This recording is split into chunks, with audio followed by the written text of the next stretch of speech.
Welcome, ladies and gents, to the Undrafted Hockey Fan Podcast. You got Brad here, and then we got our new special guest, Neil of the Devil's State of Mind Podcast. How you doing, Neil? Brad, I'm doing really great.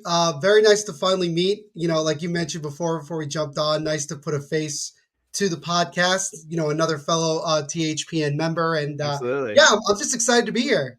Yeah, no, absolutely. It's fun because as I mentioned to you before, and as people who are jumping on right now, I'm doing 45 days of straight content podcast a day. We're going until December 31st.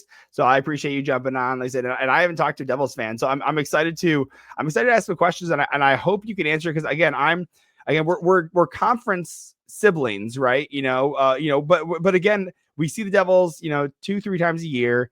And we're at different parts in our rebuild. And unfortunately, Right. you guys got phenomenal draft picks, in the sense that you got 2 first overall draft picks. And as Red Wings fans, we're very envious that the highest we ever got was 4th in this past one. So with Lucas Raymond. So we got 4th, 6th, 9th, and like 15th. So we're not, the draft luck's not there, which is why we're kind of seeing what the Red Wings are right now. So, but I just want to curious. So with your fan of how long you've been watching the Devils, I mean, you just said you went to a game recently this week or last week. And so, I mean, talk to me about what got you started in this podcast and everything. Yeah, for sure. So, I've been a hockey fan since I was about 9 or 10 years old. My dad used to take me to games at the old Continental Airlines Arena, or Brendan Byrne, or Izod Center, whatever You can make up any name generation. you want. I have no idea. Whatever So you name, go right? ahead. It's gotten Where so they many won a different Stanley names. Cup is all I know. Okay. Right, exactly. The home of the 3 Stanley Cups the Devils have won. Marty Brodeur became my idol. He was the reason that I played hockey and became a goalie. I always say that, if there's one position I love talking about more than any other, it's the goaltending, Great. which I'm sure we'll talk about in this episode Absolutely. tonight. But yeah, I've been a fan ever since. And so here's the story of how I started Devil's State of my podcast. So I was on Twitter in the middle of the summer of 2020. So right in the thick of things in the pandemic. Yep. And I interacted with one of the original original founders of the network, and he had me come on his podcast, which he was covering the Minnesota Wild at the time. Mm-hmm. And we talked about the Devils as well, because he knew I was a Devils fan. And then he goes, "Hey, we're actually looking for a Devils podcast host. Do you want to be that guy?" And I said, "Absolutely." So on July 1st of 2020, I began the Devil's State of Mind podcast, and it is now well over almost 4.5 years later. I'm still doing it to this very day, and I love doing it. And the big thing for me, my saying is, it's for the fans by a fan. And I think I bring that fan perspective with a lot of knowledge to back it up as well, and a lot of passion, enthusiasm, knowledge, and I love doing it. And I'm really, really lucky to achieve one of my dreams. Absolutely. Yeah. I mean, a fact that when I found the Hockey Podcast Network, I was like, there's networks. Like, I didn't know you could, like, I didn't know this is a thing. Right. And I actually, they ended up following me, and I was like, oh, that's kind of cool. Are they watching me? Like, I felt like a girl being courted. I was like, Yeah, oh, right. look, like they're looking across me from the bar. And I was like, and then they thought they were reaching out. They were saying, hey, is anyone looking to, join the network? And I was like, oh, let's see what's up. And I talked to them and everything. And it's actually been a great transition. And we're seeing, for me, I've seen a bunch of different forms, and this is now like I got a new setup. Like using StreamYard is wild to me. Like and honestly, and my biggest thing is I wanted to have guests, and that was the hardest thing, is trying to find a good platform. And the fact that I finally got StreamYard working, and I'm so happy with it. It is. I'm very fortunate. They've done a great job, and I just started using Canva more. And I'm not a graphic design guy. I'm just, neither am I. I'm figuring it out. I found a template. I just found my new thumbnail like 4 days ago, and I'm absolutely obsessed with it. So I'm like, let's go, dude. So love it. Yeah, it's great, man. We've come a long way. For a lot of people who have been following the network for a couple of years, we've come a long way. I mean, I started using Zoom when I first started doing this. Everyone in 2020 was doing a thing like 3 years ago, but now StreamYard's been great. We have a Canva, account that allows us to do a lot of really, really great content, and Dylan and Kyle do a great job of supporting everybody here at the network. Yeah, absolutely. So, well, let's jump into your team right now. So I'm gonna I got some things that I'm picking at, right? So I got a lot. So currently, you guys, you did a great job against Florida, being the Stanley Cup champions 2 times this past week. which is phenomenal. And then again, losing to Tampa Bay, but like I think you mentioned before we jumped on, Tampa Bay's kind of got Devil's number, and that's We're the 16-5 are the Devils since 2017 against the Tampa Bay Lightning. jeez, yeah. Well, but So you yeah, guys, well, I guess you guys had the because he sure was 2017, right? yeah. Yep. So First okay, overall, so yeah, straight in the middle of your rebuild. So of course, and you have right a when couple. we played them in the first round of the playoffs in 2017 18. We lost in 5 games, but that was kind of the beginning of of the Lightning Of the beating end. us up pretty Okay. good. Yeah. Yeah, Yeah. I Yeah. never No. look forward to playing Tampa Bay. I never do. Dude, honestly, like it's funny that like it read because I listen to like some Toronto, I listen to the Steve Dingle podcast as well, and like a lot of Toronto, and so it's just so funny that like Red Wings will like stand up to the Rangers or something like that, and then Buffalo Mhm. will kick their butt, dude. Like, and the Red Wings like just versus Anaheim Ducks, and it was 2-1 after the first, and then it was Right. 3-2 after the second, and then it was and 6-4 Ducks, and I was like, you lose to the worst team in the NHL. Like, Yeah. I was furious, and Look at the then Devils, right? Like 2 weeks, like a week and change ago, you're at home against the Sharks. It should be like not an issue. You get yep, shut out 1-0, yep, and we go to Florida thinking, well, this is going to be tough. Not only do the Devils win, they dominate for 2 straight games against the defending Cup champs, yep, then go to Tampa and get shut out. yep. Like Dude, it's a it's a lack of roller coaster. consistency. It's a roller coaster, man. Well, Yeah. and that's kind of my concern is that do you think the playing in Prague was detrimental to the Devils? Because that's what we saw last year with the Red Wings playing out in Sweden. It was very cool, but they walked out of that with 2 losses. Yeah. Two immediately 2 losses because it was like Minnesota, like Toronto, Ottawa, and Red Wings, and they came out of that with 2 losses, and I was like, well, that's not great. And then you got to come back and you got to readjust. I mean, so do you think Prague ended up was helpful or hurtful to the team? Because I don't remember if you guys won or not. We ended up winning both games Awesome. against Buffalo. So starting off the year on a high note was good. I look at it as both good and bad. I think it was good because you have a pretty new team in New Jersey. You brought in a lot of new pieces. You bring in a new coach in Sheldon Keefe who's trying to implement his system.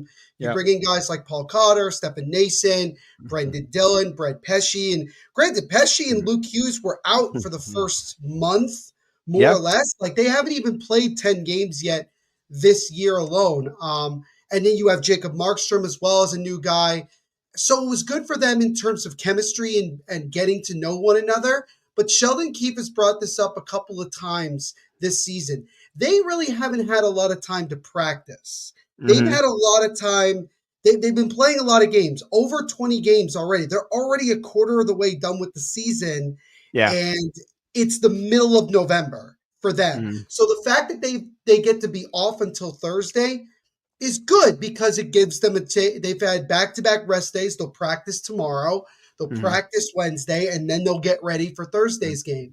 And that's the thing. The Devils are, I think what you're seeing in the last couple of losses have been a lack of consistency and a lack of depth scoring. Yeah. Losing Curtis Lazar and Nate Bastian to that fourth line, frustrating because having a fourth line of Tomas Tatar, Curtis McDermott, and Dowling is not cutting it. No. And so And Dowling just got sent down. So he got the loaned to the Dowling did, AHL. yeah. The Yep. Devils they sent down a bunch of guys, brought up a bunch of guys because we have a lot of openings on our team right now in the bottom six and the defensive back. But Well, and Tatar's we, not yeah, Tatar's a skill guy. Like, so why are you putting him on the fourth? As a he's guy who, as a team who drafted Tatar, was very right. familiar with them. Like, and he, again, very big fan. But like, he is a Mhm. skill guy. Why is he on the fourth line? You're not. Lack lack of consistency. That's the Yeah, real. dude. Like Sheldon Keefe, I would say that I tell people all the time the difference between what Lindy Ruff was bringing to New Jersey and what Sheldon Keefe has brought so far is this. Lindy Ruff gives up on lines within the first 5 minutes of the game. Mhm. Sheldon Keefe gives guys opportunities, a lot of opportunities to develop chemistry and go from there. He's Yeah. not changing the lines right now because when they've been winning, they've been scoring a lot and playing Mhm. well. Tatar got put down there as more of just a need rather than him just being demoted. Yeah. But he also, this is not the same Tatar that Devils fans saw 2 years ago. This is a Mhm. Tatar that's, I would say, closer to the end of his career than I was gonna say really. I would say you're Yeah. bringing a guy in that's 2 years later in his career that if he would have stuck, he would should have stuck, but he didn't. And so, is there questions on what's any questions on Fitzgerald bringing him in, or any other moves? Because No, I'm just because that just seems like one that I'm like it doesn't feel like a good fit, I guess, right now for you I guys. would put it this way. I tell people this. The Devils were very much in on Steven Stamkos before he chose Nashville. Same thing with Jonathan Marchessault. It was pretty much a done deal that Marchessault was going to sign with the Devils until the Predators came in at literally the last minute and swooped him up. I Really? think the Devils were looking for a little bit of chemistry, where Mm. they were looking for guys who had already been there, and you Yeah. brought back Stefan Nason, which, granted, completely Who is different Stefan Nason than we saw he's back in killing 2017. it. He He's is. doing Yeah. phenomenal. Yes. Tatar, 16 points, 21 yeah. games already, dude. For a guy that signed it, like I think he's league min too, right? Or he's pretty He's close. a little over league men at this He's point, but like okay. he's playing. Oh yeah, no, he's Yeah, 2.75, but still, that's he's producing like a guy.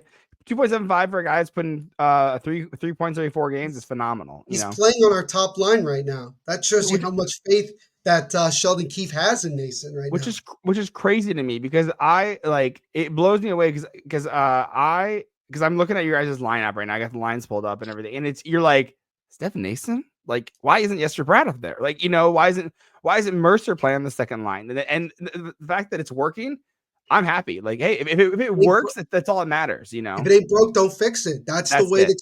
that's been Sheldon Keefe's MO even when he was in Toronto. If it's working, he's not going to touch anything. Yeah, So even losing to Tampa Bay, do I expect some changes with the amount of call-ups the Devils had today? Yeah, probably. yeah. But also the top six, I don't expect anything to change. I expect them Okay. to keep things going the way that they were. It's just with Dawson Mercer, because people have been talking to me about what's going on with Dawson Mercer. He's one of those guys right now where it's like this, now that he got paid, which granted he's not making a lot, but now that You he think finally has like $4 million a year? For 3 years, $4 million. It's a bridge yeah, deal, right? it's a So bridge deal. And it's yeah. like he Hey, hasn't produced at the level that we want him to produce at, especially at this point in his career. He needs to be a top six guy. well, yeah, that's kind of what I was wondering. So he's half point per game player, which is he's getting paid too much to be a half point per game player. But to me, like as a left-handed guy, why isn't he playing the left wing? Why do you have Andre Palat on the left wing? To me, Andre Palat's your third line guy. So I guess I'm confused on some of your lineup decisions in that like your Dawson Mercer is supposed to be. He's had phenomenal seasons, and so I'm curious on what's the thought process because I think Sheldon Keefe did a great job with Toronto. I think that he was saying the right message. It just wasn't clicking right. And so I'm just curious on what you're seeing that maybe we're missing on the outside because I'm Yeah, seeing I'm like he should be playing up higher, right? for sure. So, just to kind of give a little bit more context, Dawson Mercer, right-handed shooting guy, so obviously he's going to play on that wing, but he also can Oh, play he's center. right. Dang, I missed. He's Oh, a right wing. Yeah, yeah, he's a I right-handed missed guy. I it. just wanted Dang. to say No, that you're good. before. Here's the thing about Dawson Mercer is that right now he's not he's producing but not at the rate that he needs to, as you mentioned. Like he's Mm-hmm. still kind of struggling to find his rhythm. Not sure if it's because of the new system or whatever. And people say, well, why is Andre Palat on the top six? Because right now, that line of Andre Palat, Jack Hughes, and Jesper Bratt is one of the most, when it's cooking, is one of the most talented lines in the league. And that's just being honest. And you don't have to look back any further than the last couple of games. Andre Palat, while he hasn't scored a lot, like is making a lot of plays, giving Jack Hughes the puck when he needs to. And then you have one of the most underrated players in the NHL in Jesper Bratt. There's this whole, shout Mm-hmm. out to my boy the Brat Pack over on Twitter. Look, there's this whole hashtag out there that's just hashtag Jesper Bratt is the best player in the NHL, but it's more of a joke. Yeah, But yeah, we yeah. always he's the most underrated player in the NHL because this 24 guy points in 21 games, man. He's doing phenomenal. It's leads only the team in 18 minutes points. too. Yeah, yeah. He's doing a phenomenal job. And then you look at that top line of Timo Meyer, Nico Hischier, Nason. The problem is that the Devils have so badly wanted Meyer and Hischier to work together because, they're both Swiss. They've been longtime friends. Yeah. I just don't see it as much as everyone else does. And I think the hope is that a guy like Mercer would come in and play on that top line instead of Nason, because we all expected at the beginning of the year the Nason to be on that bottom six. Yeah. But again, if it ain't broke, don't fix it, and that's Yeah. fine. Well, So that's the way I look at it personally. well, and I agree. And so I sorry when I meant Mercer being the left handed, it's actually Bratt that's left handed, which is why I confused. He's Right. playing on his off wing. So that's where I Brad was like, prefers to play on his off wing. That's what okay, he's talked about. He prefers to, because he wants to get better at both sides. So he focuses a lot more on the right side because he wants to be better on that side. okay, gotcha. Yeah, yeah, that's where I was. That's where I got. I misstepped. Yeah. So yeah, I mean, I'm glad it's working again. You see, again, you're not seeing the production, and again, I will say, we're as Red Wings fans, we got very fortunate with Moritz Seider at six overall. We're very fortunate, but I'll tell you, I'm jealous that you guys got Jack Hughes. I will say Jack Hughes is one of my favorite players, on the NHL. So, I got favorite players on almost every team, right? My absolute favorite outside Red Wings is Erik Karlsson. Loved him since he got to San Jose. So I'm actually a Red Wings fan, then a San Jose fan, and then a Dallas Stars fan. So I got like. Well, Brad, it's funny you mention that because my dad used to live out in San Jose. I'm also a Sharks fan as well. Oh, that's amazing. So there Yeah, you dude. go. The There's a future is connection steel, dude. between you and I. There you go, dude. There you go. So I mean, and now Still it seems pissed like about Myers. Michael Rasmussen at the end of that game a couple weeks ago. By the Oh way, yeah, dude. Come, not not you got. I mean, that was pretty fun. That was pretty cool, man. I mean, it was. again a little bit. Yeah, yeah, a It little bit. I admire. Listen, I completely admire Jack. He had great effort, and that's exactly what you want to see one of your leaders do. And he did a phenomenal job there. They To call get wrecked. they call Rasmussen Moose because you can't move him. That's Right. like Big people dude. have tattoos of him like of a moose head with the number 27 on Yeah. there. Yeah, so he's Big dude. Don't be surprised if one or two guys try to rough it up with Dylan or Rasmussen. McDermott for sure. Yeah, absolutely. Yeah. So McDermott, maybe Paul Cotter or yeah. Brendan Dillon. Who, by the One way, of those guys. Paul Cotter was a great pickup, and I was rooting for Alex Holtz, and I really like Schmid, Me and I was too. really rooting for them. I when that I think it was a third Paul Cotter and for Schmid and something along those lines. Schmid and Holtz. Schmid Schmid and and Holtz I to was like, Vegas. The Devils got a third-round pick and Paul Cotter. which I was like, I was kind of bummed. I really like Schmid. Yeah. I thought I really wanted Alex Holtz to work out. I think he's playing the AHL for the Vegas Golden Knights right now, which I'm like, So is Schmid. well, I mean, but goalies take longer. I'll say goalies do take longer. I mean, you look at That's Dawes. true. Dawes is 23, still in the AHL, right? I mean, again, you're not going to knock off Allen, and you're not going to knock off By the Markstrom. way, nobody look at Utica Comets record, please. Like, just don't. I heard It's better if we don't zero talk wins, about the right? Comets. Yeah, I Yeah, think it's yeah. zero wins. Your last episode you talked about. Yeah, we're having fun down in Utica. No, I know. Dude. Adirondack, the Thunder, though, the ECHL team, the last couple of years has been very good. So that's weird. That's odd, right? Well, you're like, oh, dude, ECHL. You're like, man, I really want these guys to work out, and you're like, these guys might sniff the AHL, right? Like some of the guys, I'm like, that's why, Jeremy Broder, Marty's youngest son, right? His goalie, starting netminder for the Adirondack Thunder. yeah, He had a shutout, or no, he had a great game in the preseason against the Rangers of all teams. of course. Everybody wants it to work out, but we're all realistic that Jeremy's not a NHL goaltender by any stretch of the imagination. Yeah. No, But good for him nonetheless. well, was he even drafted, or was he just? He was not. He was undrafted. Which how many miracle stories can you find of a guy that is undrafted? Besides Bobrovsky, Panarin, there's random guys that can really pop off, but overall, a lot of undrafted guys are third, fourth liners, and goalies that, which again, a girl can dream, a girl can dream. So. A girl can dream for sure. So, well, we have the 20-minute mark right now. We'll do a quick ad break real quick, do some DraftKings and some Raycon real quick, and then we'll jump back into this conversation. All right. Cool. All right, we're back from our little break. So, again, Neil, so we were talking about a little bit about Broder. Of course, that trap game killed me. By the way, the Devils in the trap game. I mean, again, you guys are again. And the nice thing is that I'm speaking to a fellow person who is not bitter about you have your Stanley Cups. Wings, we have our Stanley Cups. Like, like, there's no animosity. We can't be like, oh, like, you went through a hard rebuild. We're coming out of a hard rebuild. So like, there's a lot of connectivity here, in this case.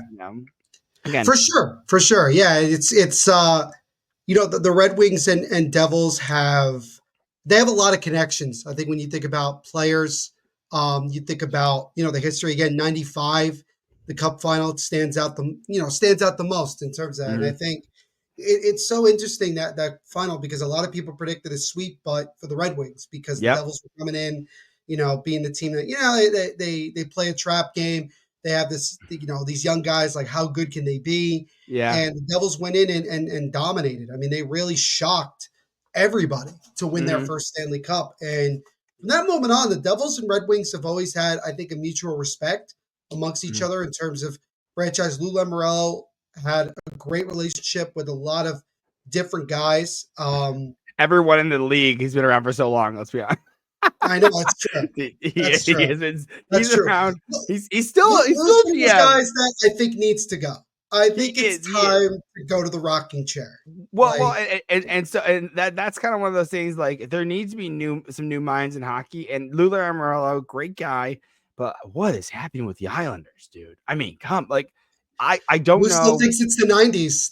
That's how he's operating. He still thinks it's the 90s, and you can win with low scoring and goaltending. Dude, well, and what's funny is I that's what I was thinking, and then the Islanders came. I think it was last year, and they came pumped like 4 or 5 goals on the Red Wings, and I was like, I thought this was low scoring. What the hell, So I was like, we didn't sign up for this, You never know. So, you never know with how these things go. But yeah, I mean, I do agree that there needs to be new voices. There needs to be a younger mindset in a lot of these franchises because I think that's the best way to go. I think that Steve Yzerman being back in Detroit is a good thing. I know that people are questioning his decision making.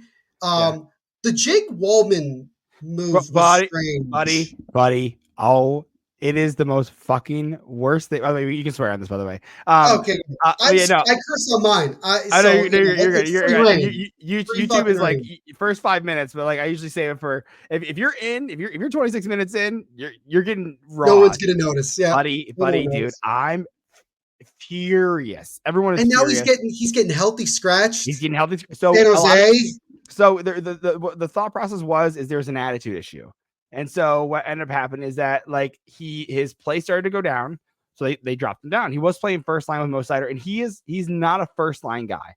On a contender, on a Red Wings, he's probably a second. On a contender, he's a third line guy or third pair guy. And on the Sharks, he's also a third guy. No, well, he's a healthy scratch. Well, he was playing first pair, and he was doing really well, and he has read a super hot start. But yeah, no, like so. No, the Jake Wallman one is tough for it as a. That's probably Yzerman's worst trade.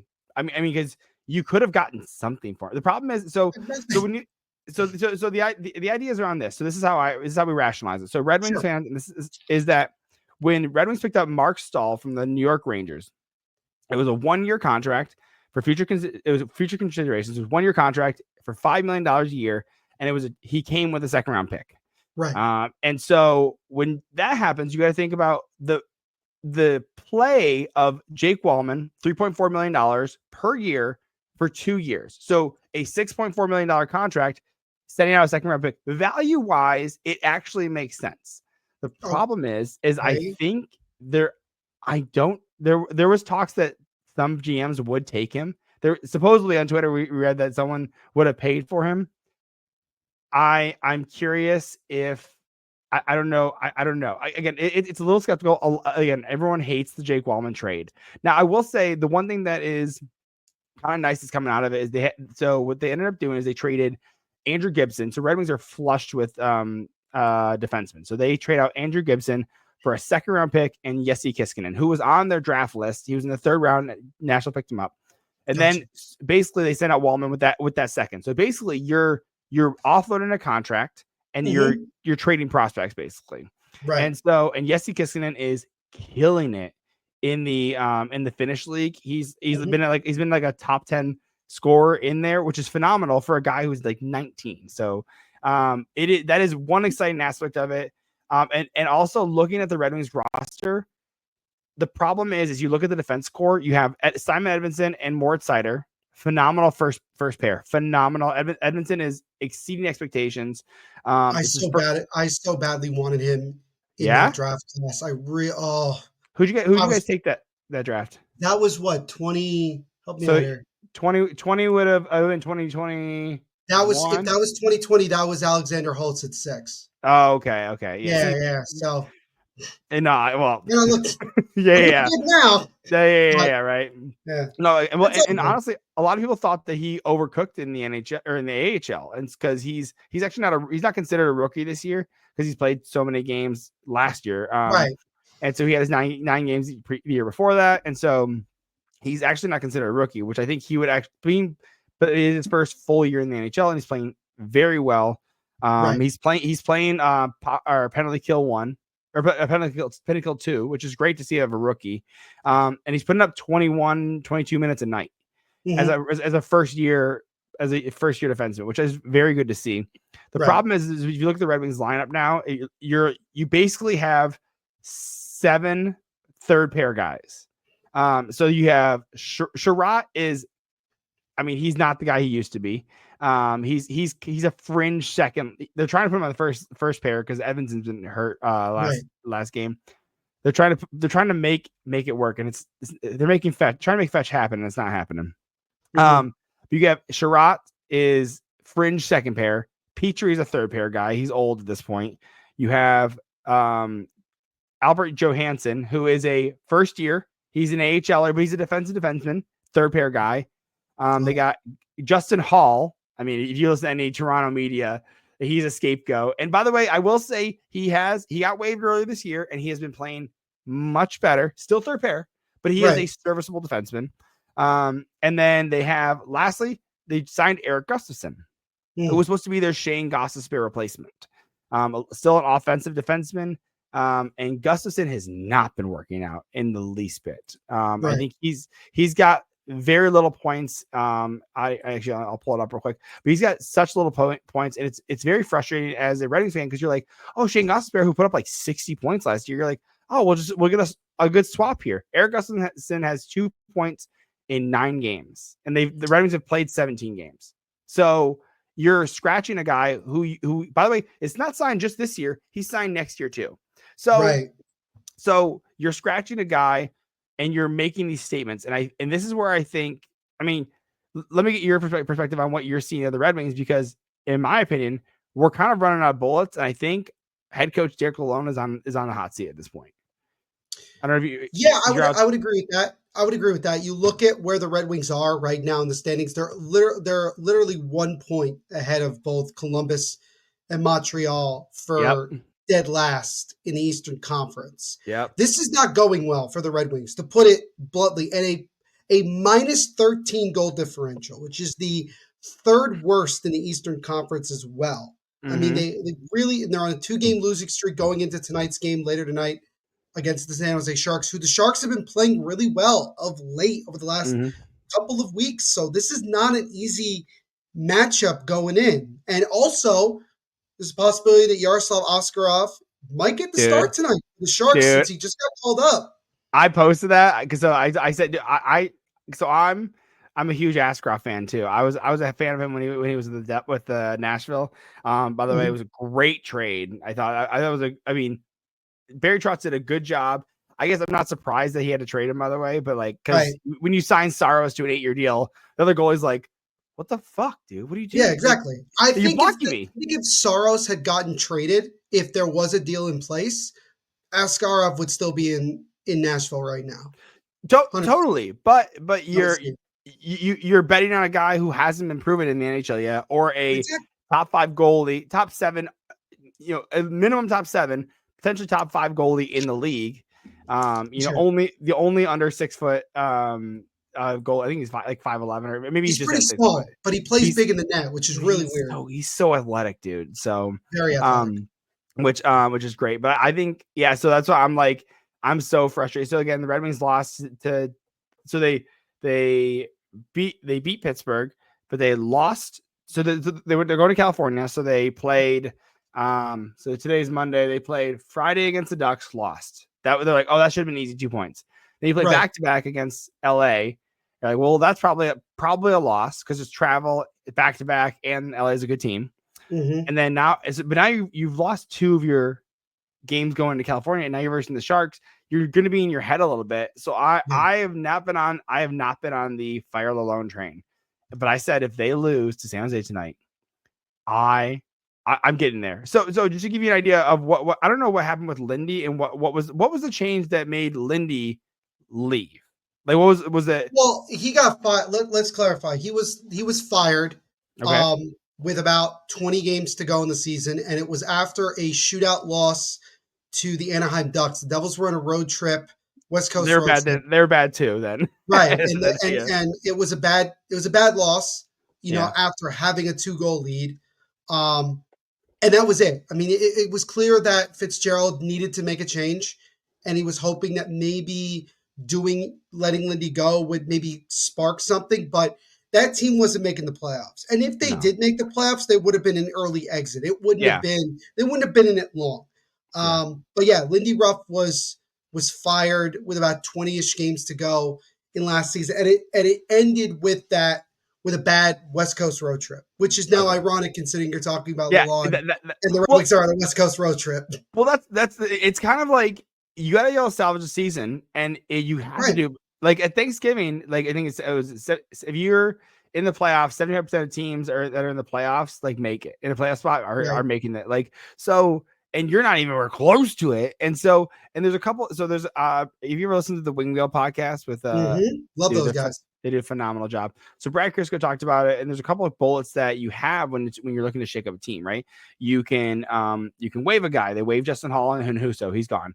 You can trade a guy. They traded Oli Mata out to Utah. So you move a guy off the roster, right? You can scratch a guy. It was a weird move, in my opinion, by the way. Oli Mata move. That threw me off for a loop. Well, he's the only guy that doesn't have protection and is actually proven. So you can't trade Trot. He's too high of a contract. Yeah. Petrie has a no move clause, so you can't do there. Albert Johansson is a new guy. He's unproven. Justin Hall, no one wants him. Too expensive for him. Nobody. Like I would say this. I think the Devils would want him if they needed a defenseman because Sheldon Keefe, would have taken him. He likes him. He loves Justin Hall. Devils have too much depth at defense to add Justin Hall, and I don't want him. Yeah, no, we have too many right-handed defensemen anyway. So, you poor rich man! You poor rich man! All these right-handed defensemen, you just start selling them, dude. You're gonna get great assets for these. Selling anybody we're not selling. People want Dougie Hamilton traded. I still don't get that. It's going to be what it's going to be because people don't like that he's not a defensive defenseman. Like that's the reality of it. But it's like.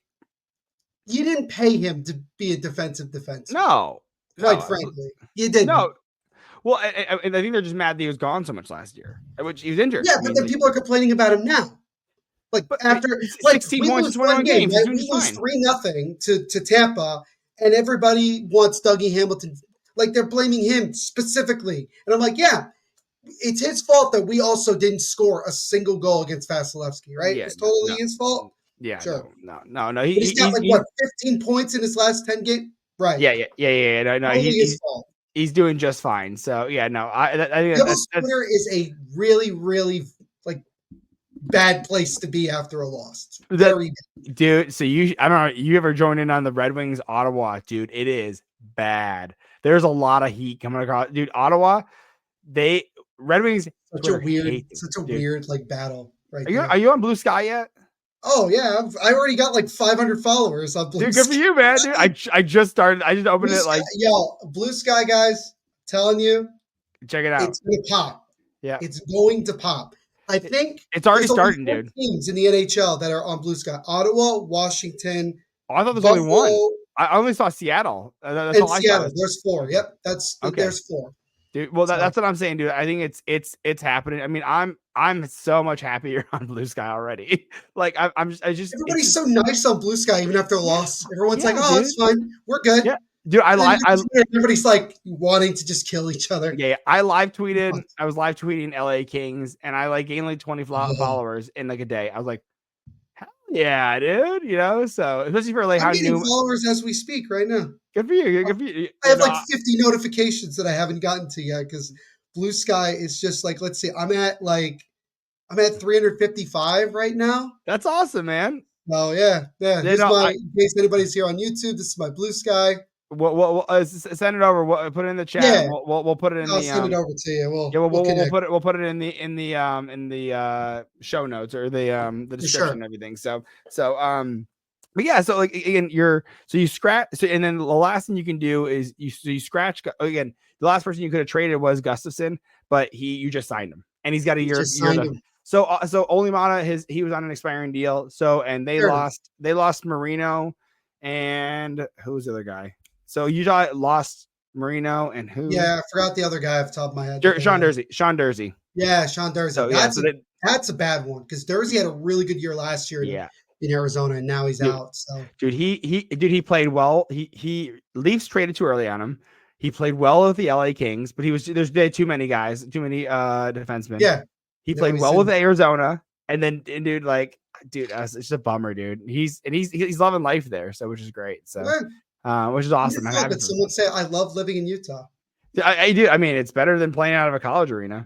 I mean, This is I mean, I 5,000 will miss the people. Muller Arena. I won't lie to you guys. I will. I do miss. Dude, I really wanted to go. I wanted to check it out because Yeah, I was like, I I wanted like to go was before like, we moved.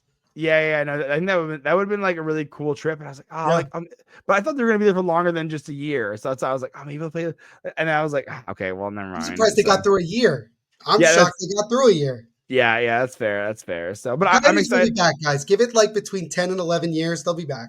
Well, So don't no, worry. that's the nice thing is they didn't sell the IP to the Arizona Coyotes No, because you know the original Winnipeg Jets are in Arizona, right? Like, and then like the Atlantic, like so, like keep the history in the keep it city, going. right? Like, you know, Yeah, like you don't take cups with you, you don't take any scoring, like you keep any retired numbers, you keep in the city, you know, whatever you want to do, you know. So, yes, um, exactly. so so yeah, I'm a big proponent of that, but yeah. Anyway, so and then with the so yeah, I'm nervous because we really like we call him Gru. If you look at him, he looks just like Oh, Gru that from is Gru. Minions. Yeah, that I Yeah, was thinking of absolutely. the guy from the Adams family. Oh, That's Uncle right. Fester. Oh Yeah, I absolutely, was Uncle thinking Fester. that, but I could see Gru as well for Yeah, sure. Gru. Yeah, no, Yeah, yeah. So so that's what my wife affectionately calls him. So she's a big nice. Minions fan. So yeah, no, so yeah, no, it's like one of those like hard truths where you're like, because Red Wings are sixth in power play. They're like 20, like something crazy high. They're Yeah, 30, they're tied for 31st in penalty kill.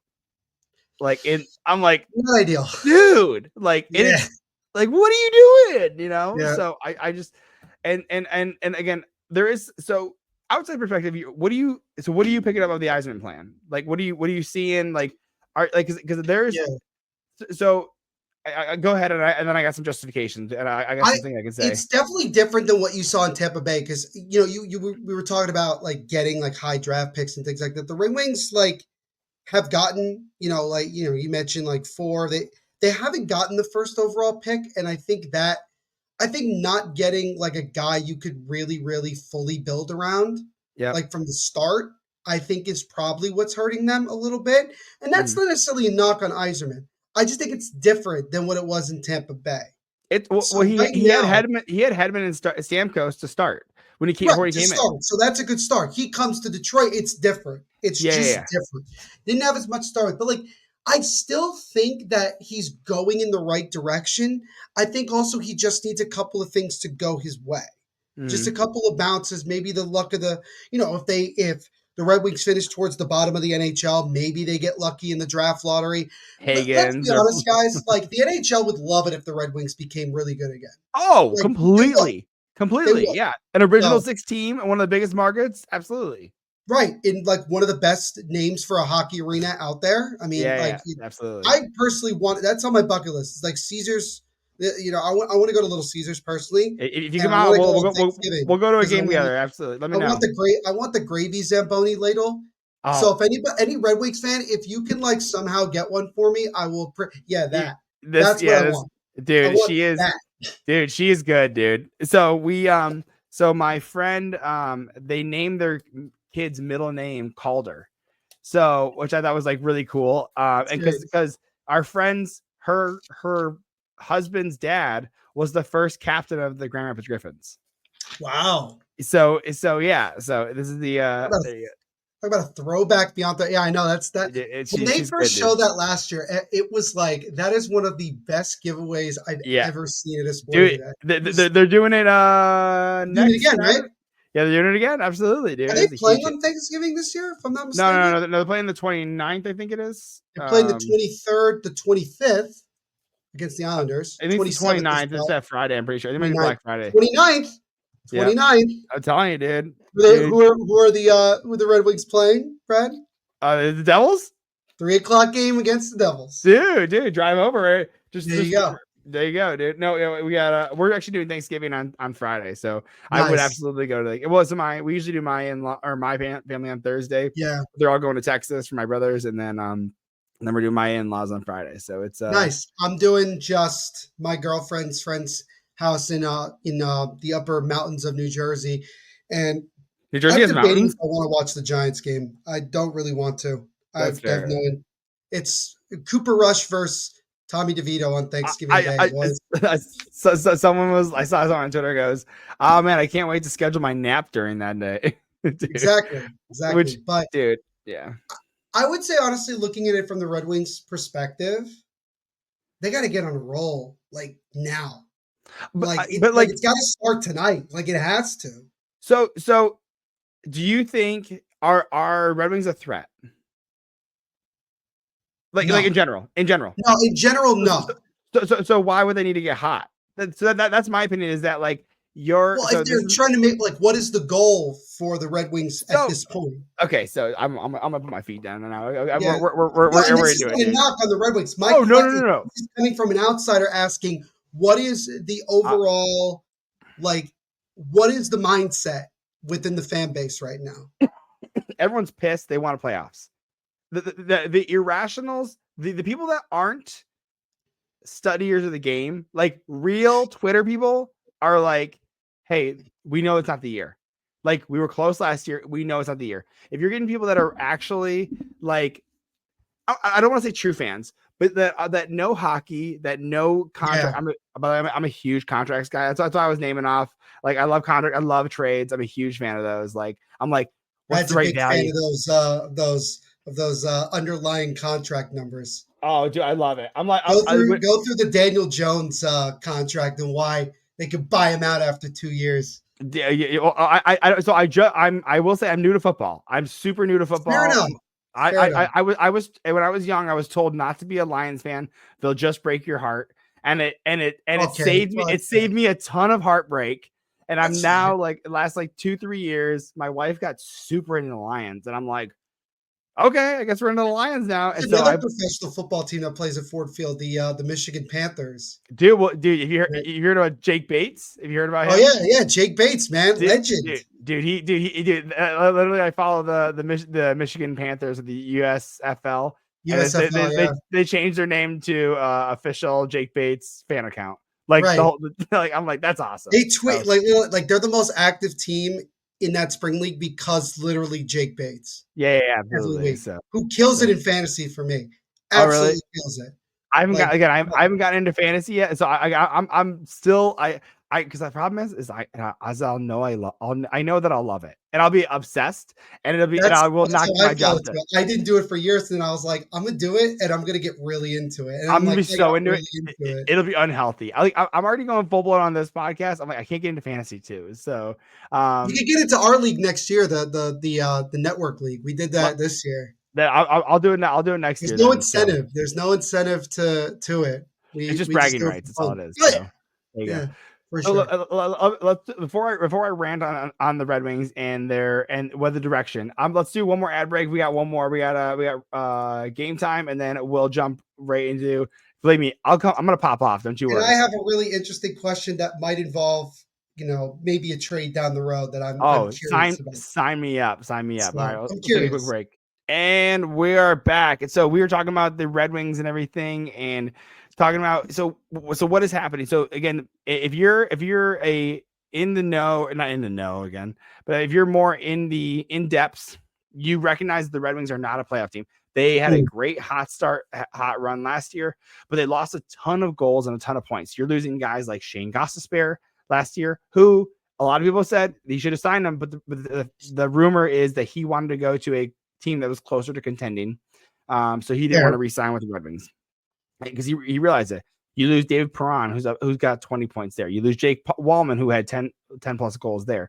So you're losing all these guys and these goals, and you have to refill them. So again, you try and refill them with you bring up Berggren. So he's a AHLer. He put up a point per game down in the AHL.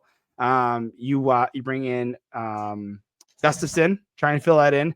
But overall, like you're just trying to get these young guys to step up. And so what I will say is that the Red Wings, to me, are not a playoff team. There should have been no expectation that it should have been a playoff team because you can't buy your way into a playoff spot. So the Red Wings have they bought you buy in Cop. You bring Cop in, you bring Comfer in, you bring in Kane, you bring in Gustafson, you bring in Sherratt, you're bringing in all these UFAs, and you're trying to fill these spots. Tarasenko even is not producing as well as you'd like, and so you're expecting these guys to produce. And just to give you an idea, like Tarasenko, I'm pulling up his stats right now.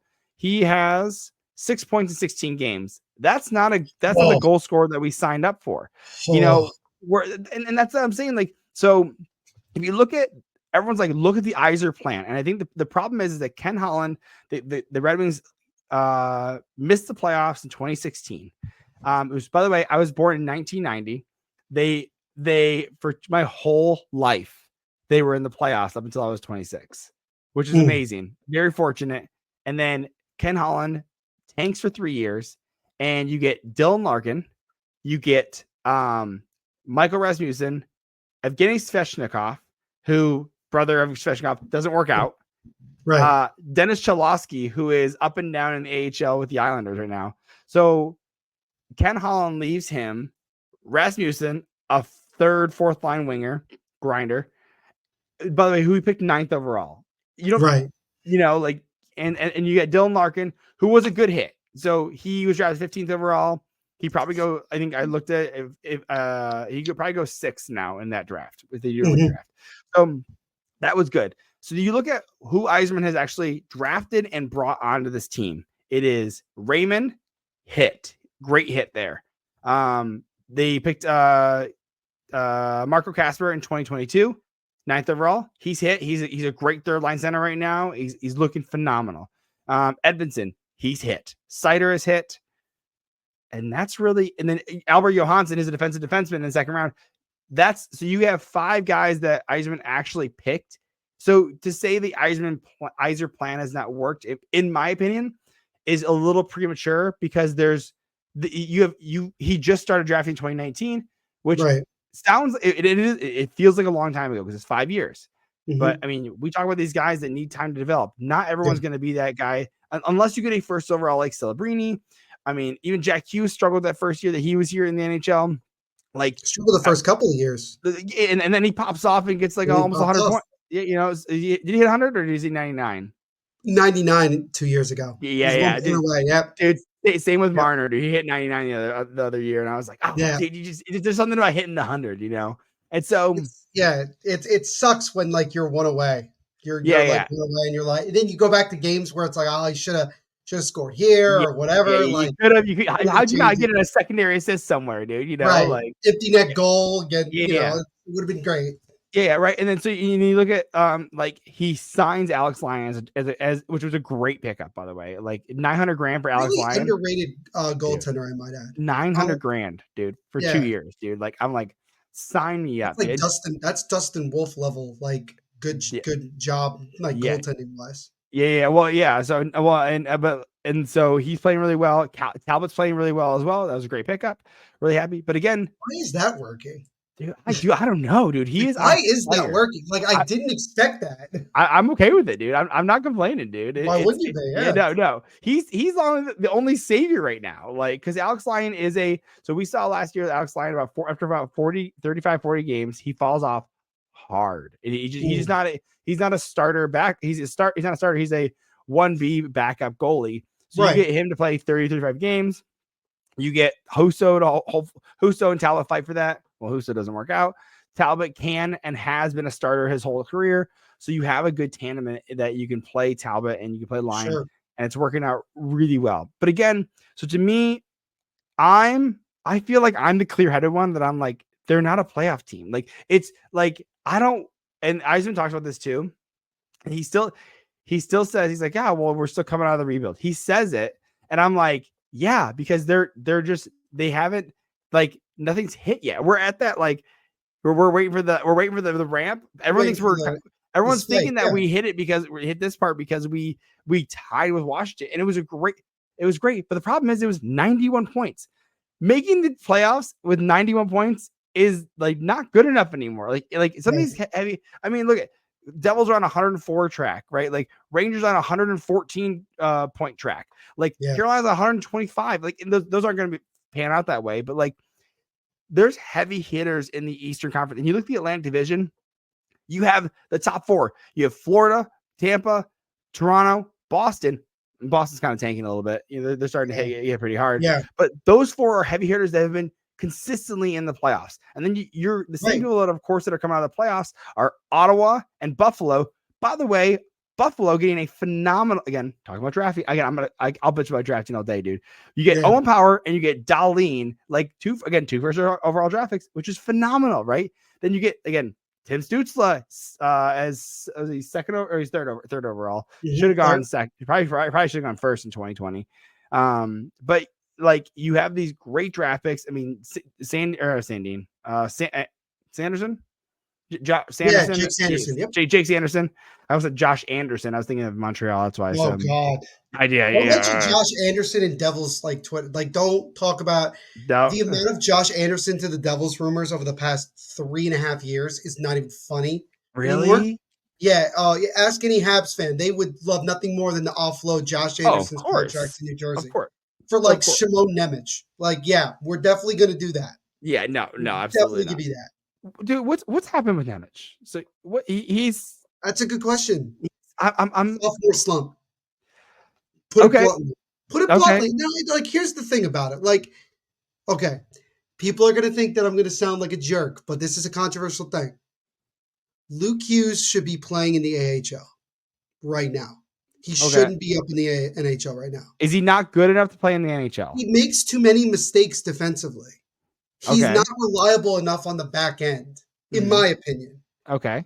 But because, you can call it nepotism, you can call it whatever you want, but because his brother's on the team and all that. It's good marketing and all that stuff, Luke gets a little bit more of a, like, leeway to screw up. But he played very well last year. Good, though. Huh? Him being paired with Brett Pesce is good, though. He needs a defensive defenseman, a reliable guy to back up the stupid turnovers he'll have right in the slot. Yeah. Piss me off. What's the goal? So like when you're looking at development, like Marco Kasper is going to be a 3C. He's a good grinder. He's a good guy. Everyone wants their defenseman to turn out to be Cale Makar, but what is the development path for Luke Hughes? Is he going to be more your offensive defenseman? Is he going to be your Dougley Hamilton? Is he defensively? Is he a liability? Like, or is he shown? He's a liability. I hate to bring up that as a controversial topic to some Devils. I know Devils fans might, fly off the handle. But like the kid needs to mature. He's a kid defensively. Yeah. Like, and I think it's just tough. Here's what's tough about it. It is his second year. If the Devils were still rebuilding, you would have even more leeway for this guy.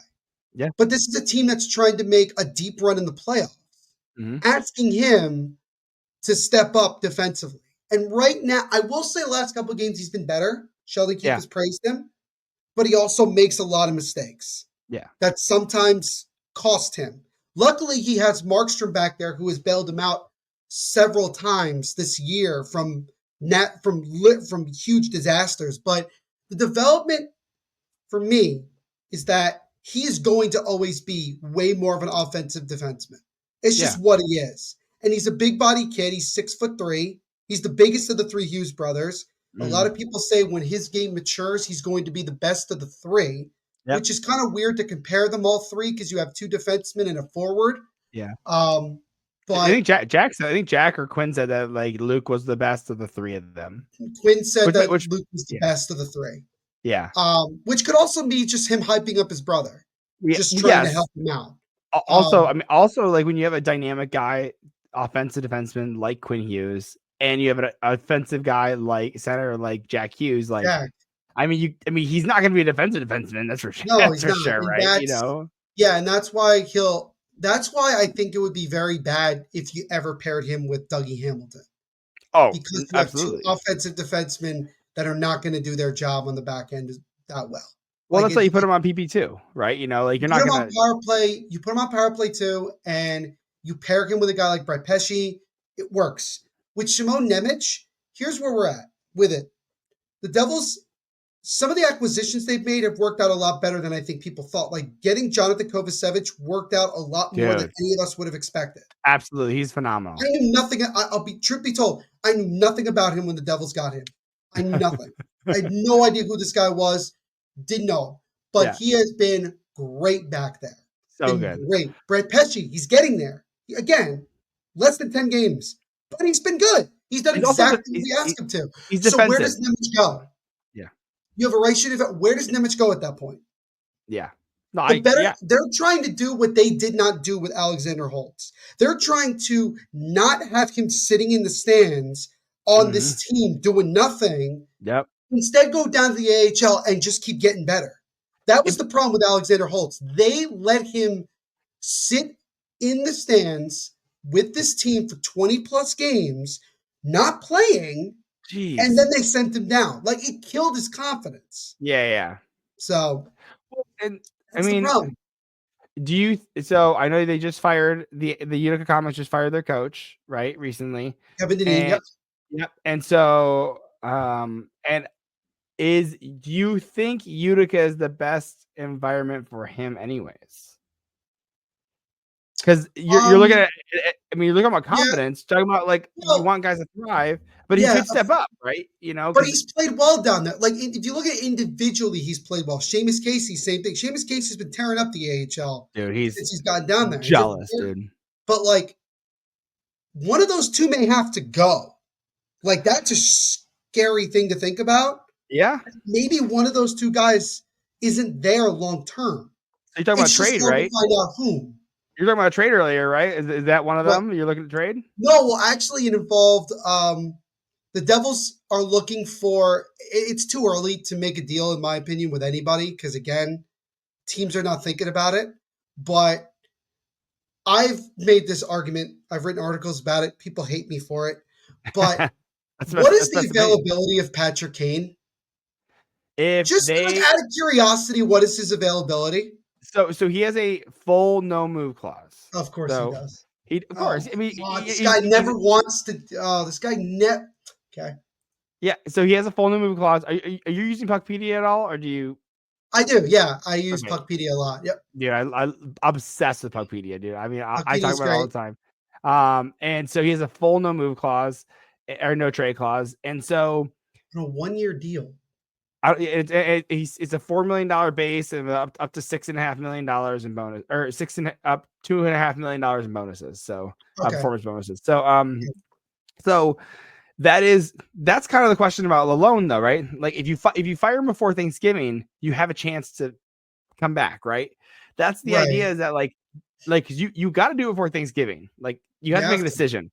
Like, but like you're also kind of wondering. So this is so I agree. If you again, I'm okay if they tank this year. I'm genuinely Right. okay. Like Right. Dylan Larkin. It breaks my heart, dude. Dylan Larkin is the heart and soul of Detroit. He's been through a lot of lean years for He's the sure. longest tenured athlete in Detroit right now. Like, Wow. and he's 26, 27. Like he's young still, right? But he's 28 right now. Sorry, but still, like dude. Like, so Yeah. he's desperate to make it work. But again, you can. I'm kind of like, yeah. So I'm okay with the trade. I think he got traded. Well, what would he go for? Like where he's at now, is it a mid-round pick? It's a second. Especially if it's a no It movement clause, right? Like it would it's be. if so if he He wouldn't decided, come to the well, Devils, by the way, people. Like if he didn't, like he would only like. I think he would move if it was the Rangers that called again. yeah. To put it Well, bluntly, so we have someone similar who was traded similar in the sense of like pretty much a defensive liability with Tarasenko, who was traded for a 4th-round pick and a 3rd-round pick from Ottawa to Florida, and he's like, I'm only going to Florida. So that is some of the pieces that you could do. The thing is that the reason Kane stayed with it is because his family's closest to Brinkat. mm. So I think he might want an opportunity to go, but I don't think he would go until the trade deadline. I think he'll. Again, I'm not saying like the Red Wings or anybody's going to start fire sailing. Shopping him, yeah. I will say this: the two teams that I would expect to do fire sale before Detroit, give me. I'd say Pittsburgh. Pittsburgh's just in a They're already whirlwind starting, of dude. awful. Yeah. And I don't know if you've checked the Bruins score right now. Like as we're No. doing it, 5-1 Columbus. Just is telling that you, Merzlikins playing, dude? Dude, that I don't even know who's in there. Like Boston, dude. like I don't even think Lalonde might. Like I don't even think Lalonde would be the first coach to get fired. So again, so this is why I think Eisen's waiting. I think they're waiting for Jim Montgomery to get fired, so that Red Wings can pick him up. Like, because like to me, like the other one is So like, what Joel they can Quinn. fire, they can fire Lalonde and then replace him immediately with Jim Montgomery. That's exactly it. Oh So like, god, that would be so such. Oh, that would be a power move. that's what I'm saying. In the same division, dude. Like that'd be Same so good. division, yeah. Well, and that's where I'm like. So the other one is Gerard Gallant, who did Oh, Newt that's Rangers right. recently. He's available right now. You have Jay Woodcroft, who did the Oilers. Right, Woodcroft would be a good fit, I think, in Detroit. So my opinion is this: is that Red Wings have not had a tough enough coach. So Cooper was a Saying that great. about the Devils this offseason. So well but that's what I was. So Cooper was in Tampa Bay. Lalone won a Stanley Cup with the Tampa Bay, and Cooper was it's Cooper, right? Am I saying right? Yeah, John Cooper. Yep. John Cooper. I couldn't think of his first name. Cooper was the hard ass, and he go laying to the guys, and then Lalone and the assistants will come and like, hey guys, dude, like, all right, so what are we gonna do with the Like a information now? Like, good cop, bad cop and I type of. think Derek Lalone would be a great assistant coach. I think he and to me that's like kind of what like Sheldon Keefe felt like. Sheldon Keefe was really good with young guys, and I think he's gotten more of his he's gotten a lot better about Yes. yelling. He's gotten a lot better. I think leaving Toronto helped. But I think They came to Detroit. He was certainly yelling a lot at the. yeah, So absolutely, it's he's definitely he's learned. I think yeah, from his time in Toronto, and I think, and I've said it before. I guarantee you, the pressure is just a lot different oh yeah, than him in but New Jersey. but Devils fans are. I mean, you guys are smart fans, and you guys there's Very no smart. bullshit. Like they Oh know no, when. we will tell you if you suck. That's what I'm saying. Well, they fire Lindy, right? Or is that People Buffalo? Or think is that you that's guys? funny. Like people think it was ridiculous, but like my response to that was we had not made the playoffs the last couple of years. This was supposed to be the year that we made that jump, and then we Yeah, start off 0-2. yeah. Like, I'm sorry. Like I, I, you I, were allowed to do that.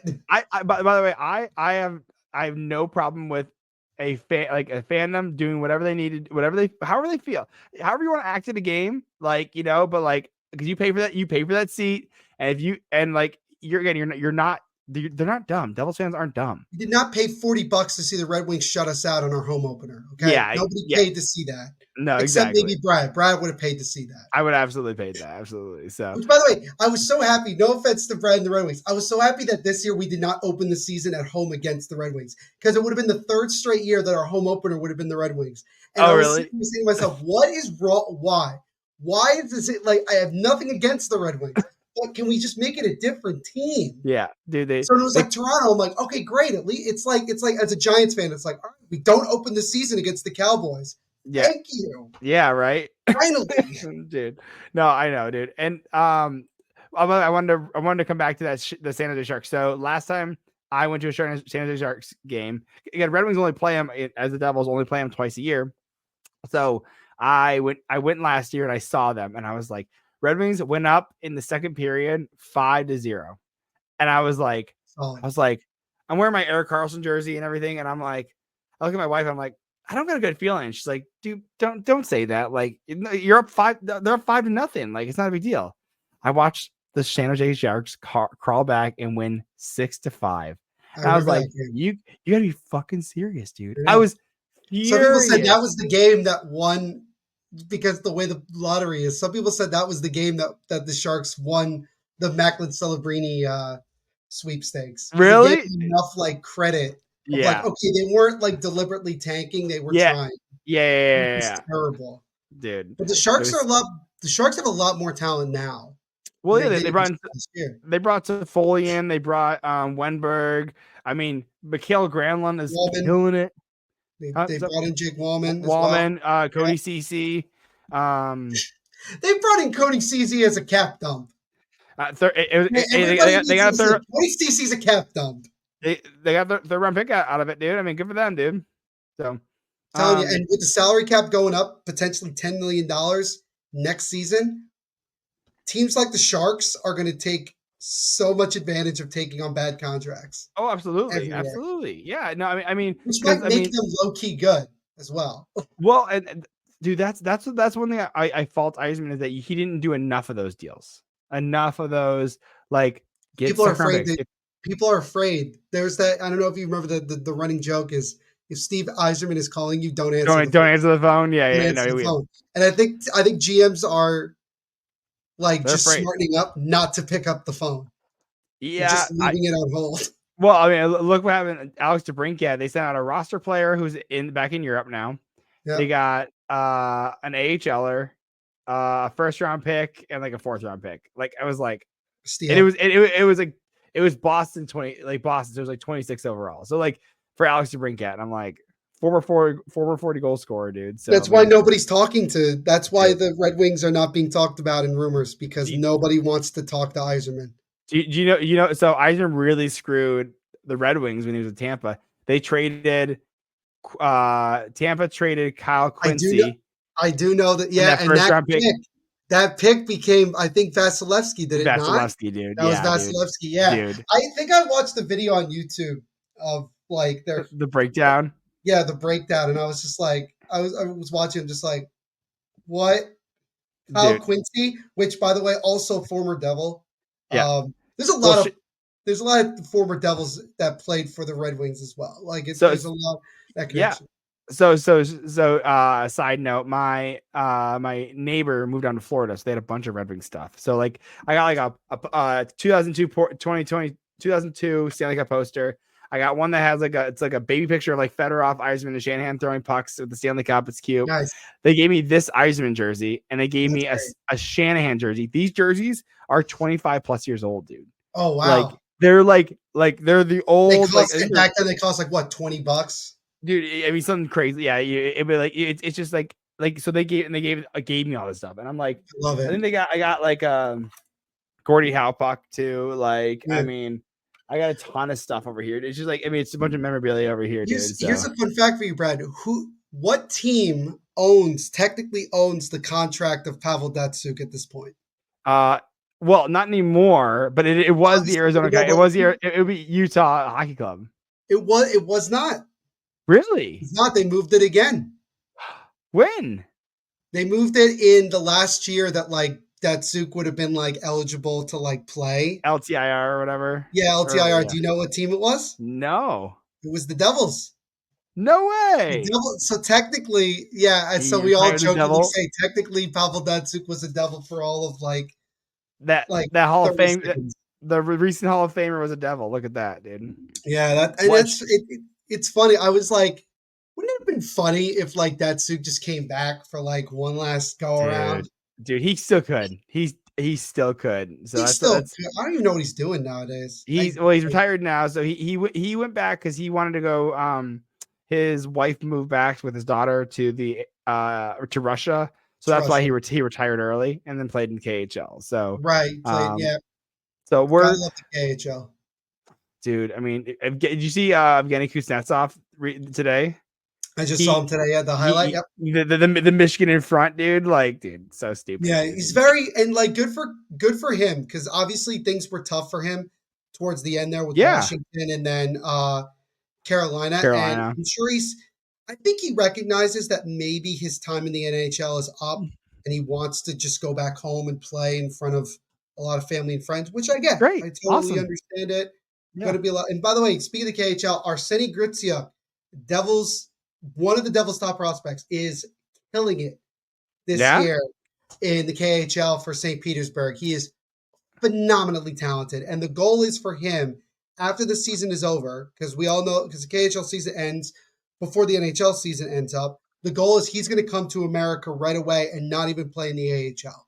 The fifth His goal overall, is, fifth he's a fourth or fifth round pick. fifth round pick in 2019. He's Yep, 23 points in 28 games. That's he awesome. is ridiculously talented. So Ridiculously talented. Red Wings got one of those. Not a fifth rounder. I'm pulling him up real quick. It is Puchelnikov. Have you heard of him? No, Dmitry Puchelnikov. He's playing with. I'm pulling her up right now.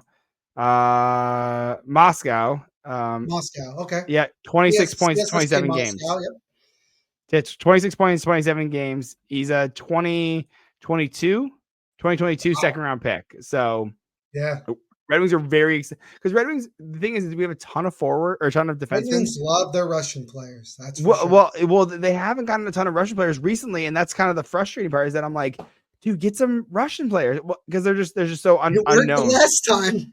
It Yeah. worked the last time. Have you read the book? Dude, there's a I have book not about read that. the Dude. book, but I've watched The Russian Five. I've watched the Russian Yeah. Five. So I've watched Dude, that. dude, it's so nuts, dude. It's so good, dude. So Love it. yeah, Love it. I think how many played for that? I think Larionov played a year in New Jersey. Fetisov was originally a Devil before he was traded to Detroit. Shanahan. I mean, but that's not a Well, I Russian. was thinking of just the Russian Five, so I think it was like Yeah, two out of the five. But yeah, no, it's that's a great. If you guys haven't read the book, I'm just talking to people that are listening. If you guys haven't yeah, read the book or like seen any of the documentaries, I highly recommend you do because not only does it talk about just like what they did in Detroit, just how they got to that point and why it was so dangerous dude. for a lot of them to do Yeah, what they did, like at it's that time. crazy. Oh So yeah. I mean, there's a reason that Ovechkin still hasn't changed his Instagram profile picture. It's with him and Putin. yeah, It's because there's a lot. I mean, he just scored a goal by the way, like 5 minutes ago. I did he? just Of got the course he did. notification. He scored another one, so he's 27. 7, I think. He's Yeah, 27 now. He's dude, gonna break it. he's doing it this year. He's doing it before Easter, I dude. don't think he's gonna do it this year, personally. I don't think Really? he's got 27 more goals in him this. He had Maybe a it's hat just. trick. He had a hat trick last game before. That's true. I was just on an episode of Flames Talk here on the network covering the Calgary Flames, and myself and Kyle Manifold were just talking about this earlier today. I said he needs to get under 20 by like December, in my opinion. Like he needs to get 20. If he's at 20 by December 1st, like I could see it. Well, mind you, he's not part of the Four Nations, so he gets a nice break, That's true. right? So like I A mean, lot of talent not going to be in the Four Nations. A lot which of talent. I know. Well, the thing about this, Draisaitl and Moritz Seider aren't going to be there because they're German. Like there needed to be like Maybe six tough. teams. You need like 6 teams. You need like Canada, Finland, Sweden, U.S. I Like never got the Four Nations. I'm like, Czech. You need Czech, and then you needed like other. Like you know what I mean? Like you need other. like Like the North which America, yeah. Like the yeah, rest of you know what'd be funny? I like using the FIFA reference, the rest of the world.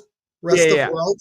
yeah, yeah. I would love to see a team of NHL players that is just a combination of like the rest of the world. Yeah. I mean, Just to see how that goes. yeah. You know, Ovechkin, Draisaitl, probably Sider might make that at Jake that point. Kopitar. Yeah. Well, no. So my fifth team would be Czech.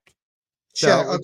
that's Well, my Kopitar is Slovenian, so he oh, wouldn't you're even. He wouldn't right, even. He wouldn't even. He can't even play in any of these things. dude. So He's one of the few guys that, like, if Slovenia made the Olympics again, even if the NHL does allow other players, he should be allowed, just oh him, yeah because it's yeah unfair yeah for yeah. Yeah. him to be coming from a country where, like, he It's doesn't even come close to playing. yeah. Well, dude, like and like think about like even so Casper's from was born in Norway. So or no Austria. So Austria, yeah. like dude, like what? Like like what? There's hardly any Slovakia hockey is there. a country on the rise in hockey. What? Slovakia is really starting to build with Yeah. Shimon Nimic, Juraj Slapkovsky, Mhm. the kid from Montreal whose name starts with an X. Like, Oh, a Jack guy? Our Jacka, Jack yeah. guy? Which that I remember, like, the first time I heard, like, I had not known how to pronounce his name for like 2 years. Yeah. Then the Devils played Montreal like 2 weeks ago, Yeah. and I just kept hearing this guy's name, and I'm like, who are they talking about? And then they showed him, I'm like, that's how you say this dude's Yep. name? Yep. Jack Guy? Or wait, Yeah. what is it again? Arbor Jack guy. Jack. I was like, Jack, like what? it's like saying Jack, but it's Jacques. Like it's It's French. like Jack, Jacques right? I. So Jack yeah, I. Okay. yeah. They I call him was like, all Wi-Fi. right. Yeah, they But it's call him. really interesting. It's funny we were talking about the Four Nations real quickly. I just saw an article today. Some people are talking about Patrick Kane. Is he going to be on the United States team? No, I think he shouldn't be on it, but I think they will put him on I it as a fourth liner, no, no, which I would no. love to see. I low As a key would fourth, love to see no, him being like on a fourth line. dude. Like if you think of like wingers already, like you have like the Chuck brothers, Connor, like Kyle Connor, like that's three guys that are. I mean, Brady will probably play third line, but like you have Dylan Larkin, you have the Jack Hughes, like you have Austin Matthews. It's like hard unless he can be better. Because right now, like the problem is that like He's got the 10 one points so far this year. 10 points in 17 games. He's fourth on the Red Wings, but like, dude, like, what are you doing, dude? Like, He has 2 points in his last 5 games, and both of those points came in the same game. yeah, So yeah, and that's again, that's where the frustration is I'm like, what like again, I know I think they should just like commit to it, but in my opinion, the reason that Red Wings went so or Red Wings Eisner went so hard is that ownership. So the owners Mike Ilitch died, and his right, son took over, and his son is horrible. Like sucks. he's like just get wins and like he's like I haven't had a playoff game in Does this the building. son also own the Tigers still? Yes.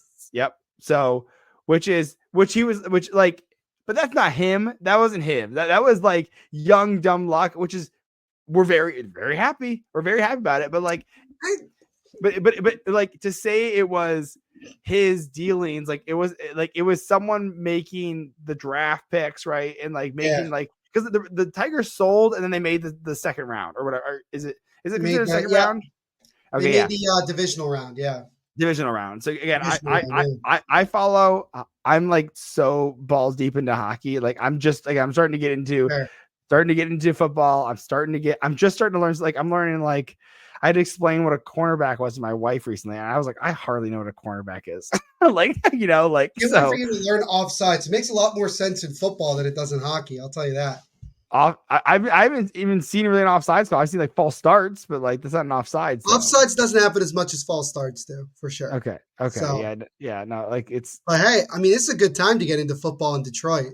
It's a good telling me, time. dude. They're now number one in the league because Kansas City Let's see. lost the other day. Well, no, Kansas City lost yesterday. Yeah, So yeah, they they're lost. They lost by 9 points to Buffalo. was it nine I or was it? this might be the bit. I mean, I'm just saying this might if the Lions keep this up, man. I mean, we might be looking at it finally. I do. Yeah, you might be one of the very lucky few people that might potentially see a Lions in the Super Bowl. Dude. I know. I'm so excited. When we get my wife a big puffer like jacket, dude, and everything. Nice. It was if you at Costco, dude. They were selling Yeah, like hotcakes, dude. Like, and it was like a banger one. And just Good time. like her birthday was in September, and I got her a Has bunch of Dan wine. Campbell been to a Red Wings game yet? I guess it's tough because like They're I think they're saving him. I think they're saving they're him saving for him yeah, like you don't want to use him too a early, playoff right? push. Like you don't want to use him before like because to me, like you want to use it, yeah, like near the trade deadline when you're making the push, right? You're like Yeah, when it's like time to make a change, right? And like yeah. and the Red Wings aren't they're not trading a first round pick this year. They're not trading a second. They're not making the only big change I can see them making, which I think Eisman will actually go for, is potentially Rasmus Anderson in Mm. Calgary. So that's the only person I can see him trading for as like a big target. It really depends with Calgary because Calgary's gotten off to a much better start than I think a lot of Dude, people they're in a expected playoff them. spot right now. Yeah, they're They're playing really well. I think it just depends on where they are in the next month and a half. Like well, it's yeah. going to be interesting. It's a good I team. I don't Much know if better there's team than people give them credit for. A lot more well talent on that team than people give them credit for. I just don't know if it's sustainable. That's my that's like It's I not. mean you're seeing is it Sharon I cover the Flames with Kyle Manifold here on the network. We talk about it all the time. It's not sustainable. well that's what I'm saying like if you can get Huberdeau to be like potentially a point per game, like that's salvageable, right? Kadri, like I don't know if Kadri wants to be there He bad wants enough. to be there. I think he wants to be good. I don't know if he wants to be there. Right? Like I think Depends I on who think you ask. Andre let's Kuzmenko good maybe might be available, which Kuzmenko being available would be really interesting for a lot of teams goal scoring wise because he can score. yeah. Um, Dan Dan Vladard is the guy I would keep my eye on Oh yeah. goaltending wise. If there's a Yeah. team out there that needs goaltending, I think Vladar is one of those guys that I will see get moved. I was actually Personally. surprised that they didn't trade, they didn't extend or keep Markstrom and trade Vladar last year. Markstrom just wanted out. See, We we didn't hear that. So yeah, well, we're here. We're at the, like I've told a lot of people this. This is the reality of it all. Markstrom really just wanted clarity last year. yeah, He didn't know he wasn't sure what the Flames wanted to do, not just with him, but just the direction of the team. no one did. It's like he want right. So for him to get dragged along, literally the original plan was he was going to play against the Red Devils that night, like right before the deadline, and then he was just going to stay. Yeah, He was going to get traded that night or the yeah, day after, and he would have stayed. But they, the ownership just didn't want to take on retention. So yeah, because of that, the Devils backed out. yeah, And that pissed off Markstrom because Markstrom's emotionally preparing that he's going away from Calgary, yeah, he's going to yeah, be on a new team. Doesn't happen. So by the time you get to the offseason, yeah, of course he wants to go. yeah. Because at that He's point, what does mentally it prepared to matter? go. Yeah, Right. He's prepared to go.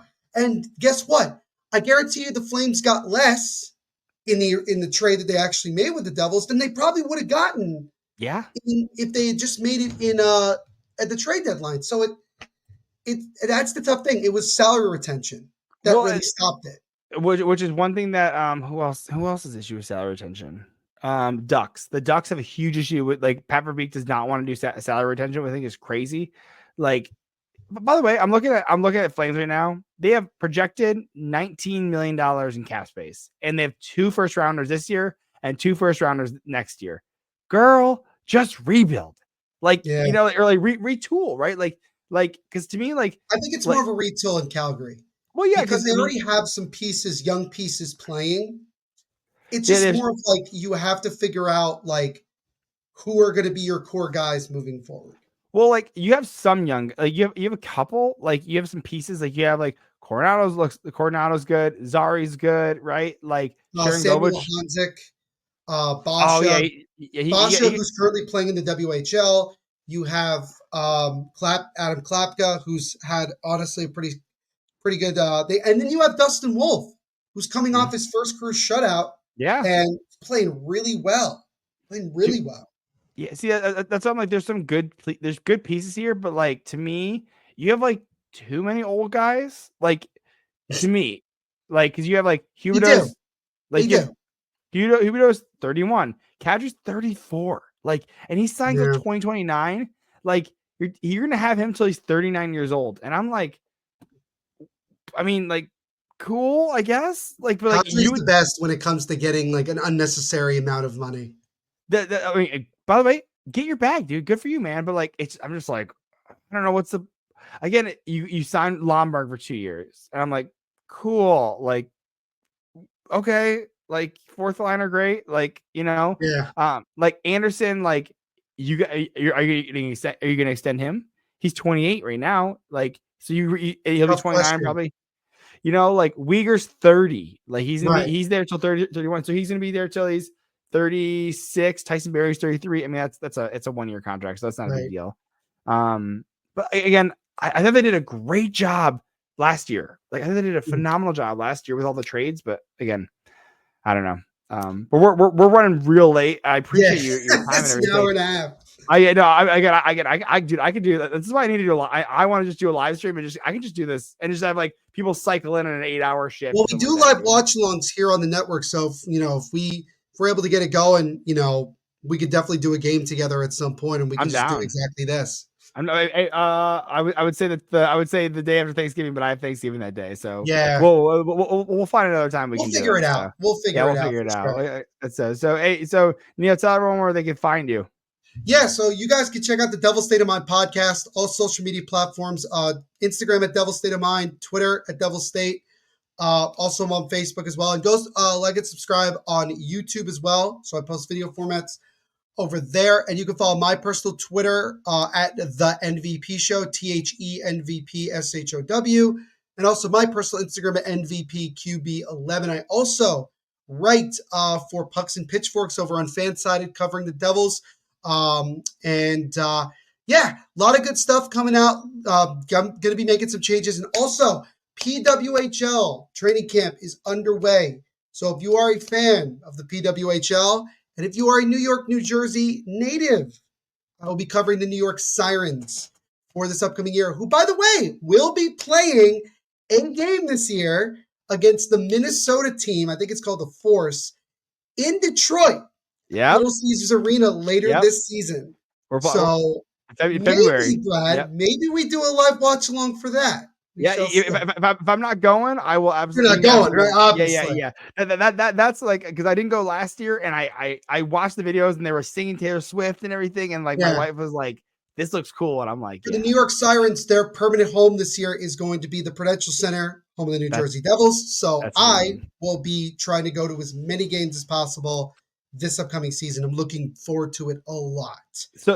If you, well, I guess you would have picked New York because my wife and I because we don't have a Detroit team, right? So my Right. wife and I were talking For about now. like, yeah, right, yeah. For I now. think that I think they're it's them and Kyle like and I talked about it. We're pretty confident the next team to get it to join the PWHL is going to be Detroit. We're So pretty confident. I think it's Detroit, Buffalo, or Pittsburgh. So because I they have the think it's Buffalo Detroit Boots. or Quebec. I think you're going to have one American team and one Canada team joining next year. I think it's going to be Detroit and Quebec City. Okay, Those are okay, my two. I can see that. So yeah, my wife is a Taylor Swift fan, so she likes the Toronto because of There you go. the scepters and everything. And I'll be honest, we're learning French right now, not Nice. Quebecois French, but we're learning like Paris Regular French. French. Yeah, the real French. Hey, Real, hey, come after me, the real Canadians, come after French. me. Yeah, right. No, The and proper we're French. yeah. So I'm a big fan of the Montreal Victoria. So I'm There you there go. for it, dude. So. It's going to be a lot Anyway, of fun. I'm really excited. They did a great job with the uniforms. I love it. I think they're yeah. doing a fantastic job of growing the game and growing women's sports. Yeah. I'm really excited to be covering the team. Yeah. I'm gonna maybe create a segment. Maybe I'll have a different graphic altogether on Yeah. StreamYard for just Sirens talk. Are That's you starting actually a new podcast? Are you not starting a, a new not a new podcast. I would just add it on the Devil State of Mind and just have it as like a segment and yeah. clip it. We'll see. We'll Prudential see. Power? I don't know. I would say like Sirens talk or something Okay. like that. We'll see. I'll Siren talk to Kyle speak. about it. There's something there. Because There is something there. Yeah. Sound the alarm. I don't know. Dude, sound the Something like alarm, that. dude. Dude, and then your I don't intro could know. be like that Nicki Minaj song, go sound the The alarm. alarm. Yeah, Whoa. right. I don't That'd be know. something. We'll see. We'll keep it. We'll see how things go with training camp. Training camp just started last week for all Mm-hmm. the teams. Yeah. I'm really excited. And Yeah. as far as the Devils are concerned, again, they're off till Thursday. And right now, playing pretty well. there's still some work to be done, but this is a team that's growing together. Yep. They're getting better every game. They're finding, things. Can't complain. If at this point in the season, being where they are, they're right in the thick of everything. They're towards the top of the league. They're good. Yep. I'm not stressing yet. Give it another month, I might be stressing. Sorry, I forgot the last thing I want to ask you. So I mentioned the second line winger. If you're targeting someone or a certain type of player, who should the Devils be targeting? Because it sounds like they have a lot of D, right? Are Yeah. they targeting the second line winger? Or who they should be looking for? And who is one of your ideal UFAs besides Patrick Kane, of course, that you're looking for? Yeah, I think right now the Devils are going to be looking for secondary scoring on the bottom six. I think that's legitimately where they're going. Really? Maybe a centerman. Yeah, because again, like I mentioned, Curtis Lazar out long term. He just got put on LTIR today. Yeah. Same thing with Nate Bastion. You have 2/4 of your really good fourth line out now. Now you got to figure out what you're going to do moving forward. And it might be through Utica, which I don't like all of the moves they made today. That was a lot of There's a lot of We moves, dude. they haven't again. Utica doesn't play till Friday, Yeah. and the Devils don't play till Thursday. My guess is that they brought up some of these guys to have extra bodies at practice, and then maybe later on, maybe after the Thursday game, they'll send somebody down. Maybe I don't know. I don't really know, but I think if we get close to the trade deadline, don't be again. I wouldn't be surprised if they looked for just secondary scoring. I just don't know where they would be looking for. That's the thing. So you're not willing to move a first round pick or anything, or trying? You don't think this is the year? Do you think? Or I don't know. It depends. I think the great thing about Tom Fitzgerald is that he's a very patient individual. He doesn't make a deal just for the sake of making a deal. Every deal he's made, every major deal had a purpose to it. Even bringing in Jake Allen last year, it had a purpose to it. So smart, dude. So smart. Yeah, exactly. Even getting Capo Kakinen, he actually played well in the short time he was in New Jersey. Like it was a good try. Like it was like they really just like, hey, and he got put on waivers again.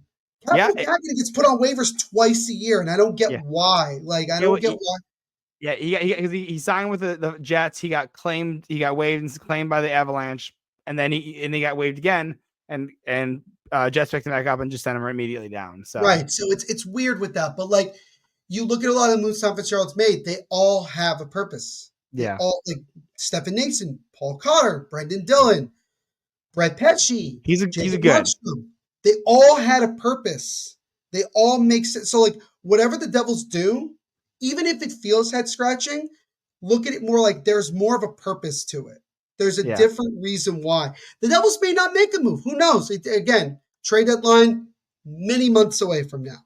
Maybe a little Fabian Zetterlund. I don't know. Like, Well, the Devils did trade him to get Timo Meier. I don't think the Sharks would have any reason to get. He's their franchise moving forward. Like the Sharks would be really. Zetterlund is? You think so? He's one of the guys he's one of the core guys, in my opinion. So he's an RFA at the end of this. He has 13 points in 19 games. I'd say I'd say he's a leader. I'd say, but I don't know if I'd say he's a franchise. When you have guys like Will Smith, Eklund, Celebrini, and I'm like, and you put Zetterlund in the franchise. I was like, he's good sport. We'll see. But I doubt that Mike Greer would send Zetterlund back to the team that he acquired him. Yeah. I think that was really bad on him. Yeah. But like the whole thing for the Devils is I would just like it's going to be really interesting because it feels like for the first time in a while that the Devils don't have a lot of major holes. They're pretty much set with most of their team. It's that bottom six that's going to need help. Yeah. Right now. And I would like that's what makes it exciting for me. Because with bottom six players, you don't know who actually is like available. Yeah. And it's not something that's talked about. No. For me, I'm just kind of like I'm more intrigued, like, who could we potentially get? Yeah. Like I'm like, who could we get? Like who could be like a fun, like I would say Ryan Reeves, but the dude nearly tried to kill Darnell Nurse the other night. Dude, I saw a screenshot. Did you check out Steve Dangle? Yeah. You can see his shoulders here and his face. It's like I know. Oh, dude. It was a stupid play by Ryan Reeves. It was just very stupid on his I part. think he tried to go through the body and he accidentally hit. I think it was an accident, but it's still there's no room in the game for like I don't get accident or on purpose. It should get that out of the game. You know, I mean, and so we'll see. I will say this: the one guy that I would love to see the Devils get, Trent Frederick from Boston. He might be available, dude. I know, and I would love it. Love it. I don't know if they're gonna because he can put up some points. He's physical, pain in the ass to play against. Former first round pick though, so I what's it gonna cost? That's not the Devils' problem. That's not his fault. Like it's not the Devils' fault. What would you pay for him? So a fifth? A fifth? Like, dude, buddy, get. I'm just saying. The question is, how much do the Bruins value him? Well, I think he's more valuable because of who he is and like what he's done. So I'm looking up Trent Frederick right now. He's 26. He's making 2.3. I guess 6 points in 19 games. I thought he'd be doing a little better. I think because he's for a first round pick. I think you're gonna have to pay at least a third. I think just because it's former first round pick. I'm never good at the trades part of it, people. By the way, I guess half the time. Oh, do you? I want the details. I want to like. How did you get? That's why the Jake Walton thing is so frustrating. Yeah, because you're like, I'll give up a third. Like I will. Yes, I will give up a third for Trent Frederick. I will. Yeah. Like, because you think about like, Oli Mata went for a third. There you go. I mean, I'd rather have Trent Frederick over Oli Mata. So you're thinking like probably either it's someone else's third or maybe a low second, right? Right. So that's kind of where it'll be really interesting because again, like I said, it's one of those things where the Devils don't need a lot, but they want to make sure that they have every position filled for when the playoffs get underway. And that's really what it's going to be. And who knows, maybe that bottom six help comes from Utica. It just depends on like Nolan Foote, a guy that is still pretty young that has some scoring ability. Like he just got called up. Maybe he gets the opportunity. I don't know. It's just going to depend on it.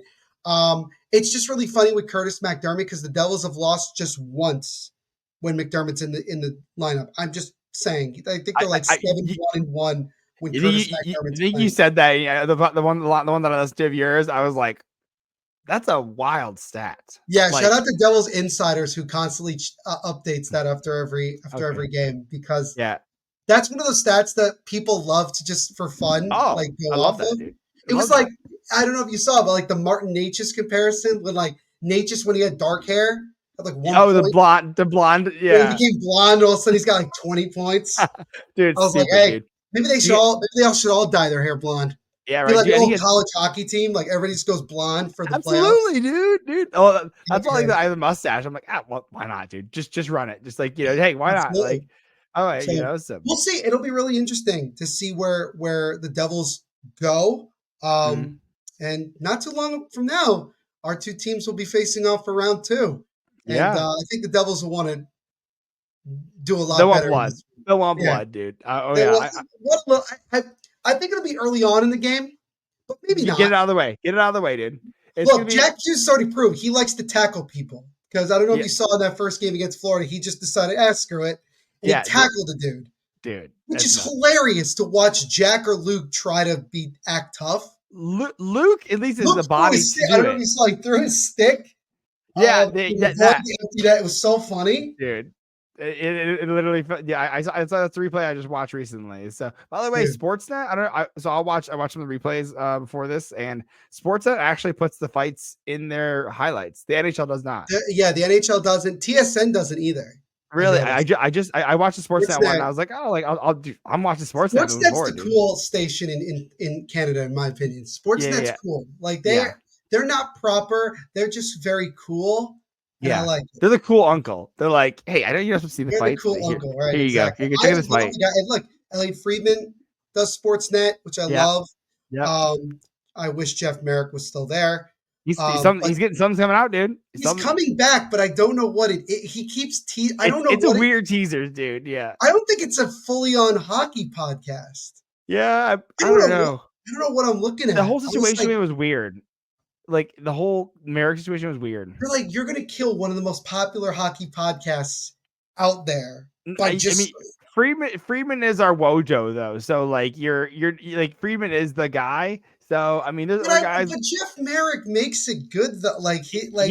He makes it silly and fun. Yeah. He makes it silly, and he has that random information like Doc Emmerich used to have. That like Every prospect, he's like, oh yeah, that knows guy every is a prospect, yeah, knows yes, knows the player's like middle initial, middle yeah, name. yeah, Like right.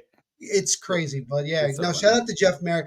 I would love that. Would be one of those like guys I would love to if I ever could get him on my Yeah, podcast. I would be so thrilled to have Jeff Merrick on for like 20 minutes. yeah. Just getting into double. Just shoot the shit with him, dude. Right. Right, So, just shoot the shit with him for sure. But anyways, we went 15 almost more 2 minutes, hours. dude, Yeah, right? it's all good. I go check out Neil Devil's State of Mind and check out his podcast. Thanks for coming on, man. I really appreciate it. Of course, Brad. Thank you for having me on. No problem, man. Thanks.